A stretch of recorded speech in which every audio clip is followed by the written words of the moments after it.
China immediately protested after U.S. representatives at the United Nations supported Taiwan's accession to the organization, according to AP News on May 2. The U.S. delegation at the UN posted on Twitter that the United Nations was founded to represent all voices, embrace diversity of views and attitudes and support human rights. Preventing Taiwan from joining the UN is confronting proud Taiwanese people and the UN principles, continued the U.S. delegation. This content was later shared by United Nations Ambassador Kelly Craft.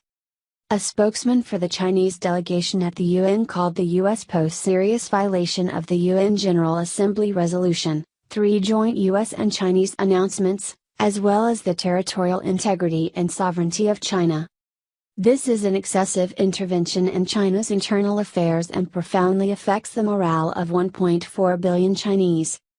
There is only one Chinese in this world.